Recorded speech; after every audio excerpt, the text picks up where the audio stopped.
So much the better for you, if what you assert be true, said the abbé, for I am firmly persuaded that, sooner or later, the good will be rewarded and the wicked punished. Such words as those belong to your profession, answered Caderousse, and you will do well to repeat them. But, added he, with a bitter expression of countenance, one is free to believe them or not, as one pleases. You are wrong to speak thus, said the abbé, and perhaps I may, in my own person, be able to prove to you how completely you are in error. What do you mean? Inquired Caderousse with a look of surprise. In the first place, I must be satisfied that you are the person I am in search of. What proofs do you require?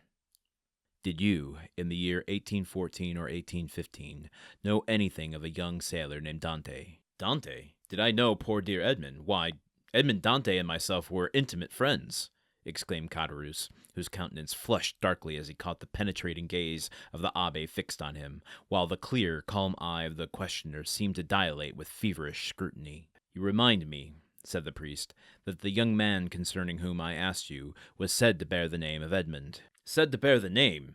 Repeated Caderousse, becoming excited and eager.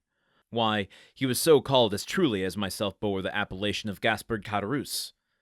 But tell me, I pray, what has become of poor Edmond? Did you know him? Is he alive and at liberty? Is he prosperous and happy? Now, folks, yesterday, I stumbled, I tripped, I fell over a potential discovery, one that was not confirmed here today in this passage, but I'm looking at this writing with scrutinizing eyes the way that the abbé is scrutinizing Caderousse. Yes, right, as the abbé is trying to confirm Caderousse's identity, I too am trying to confirm the identity of this abbé. I guess it could still be someone from Villefort the Monarchy searching Caderousse for information on Dante. We did put that out there that they would probably try to search for Dante, an escaped prisoner, and recapture him, probably execute him. But you know what? I don't think that's what's going on here. I don't think that's what's going on at all. You can't fool me, Dumas. I know what you're up to. I know what you're doing. And I got to admit, I'll admit this outright, that perhaps my suspicion is painting how I characterize the abbé as I read it. Suddenly, I want to give him this kind of menacing Lee Van Cleef air. Maybe that's not the right tone to take.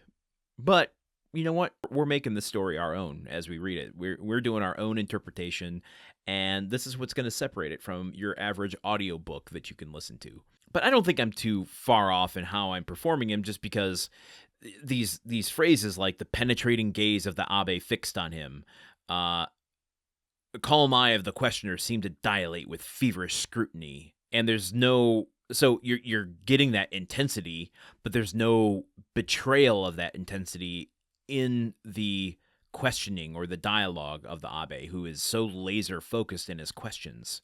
It's almost like he's a solicitor or a lawyer asking, or cross-examining someone on the stand. Did you, in the year of 1814 or 1815, know of a young sailor named Dante? And may I remind you that you are under oath.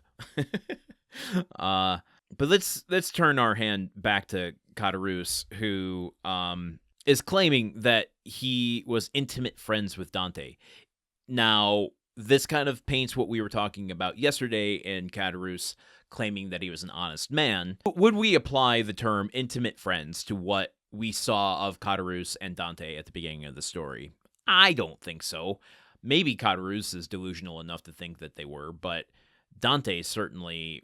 I'm brought all the way back to that first or second or third chapter where Dante is in his dad's apartment and Caderousse comes to see them, and he's so blustery and talking about money, and Dumas painted out Dante's perspective of Caderousse as like obliging but not cheerily so. So I don't think it's accurate to say that Edmond and Caderousse were intimate friends. Again, Caderousse might think so because of his blusteriness. How could he ever develop an intimate friendship? And so what he might see as an intimate friendship could be up to interpretation. Anyway, I just want to... I'm going to make this one short because I I don't want to set a further trap for myself. I want to start climbing out of this trap before Dumas really lands the death blow on my speculation here. So I have a suspicion, folks. I have a suspicion, and I haven't confirmed it yet. So let's keep reading and see. Let's see if I can sidestep this attack Dumas is doing. Okay, until tomorrow. Goodbye. The Countdown of Monte Cristo is part of the Gruntwork Podcast Network. This show is produced, edited, and hosted by Landon Solano. The original text of The Count of Monte Cristo by Alexandre Dumas. Theme song by Magic Solo. If you want to support the show and others like it, visit patreon.com/gruntworkpod. Thank you for listening. See you tomorrow.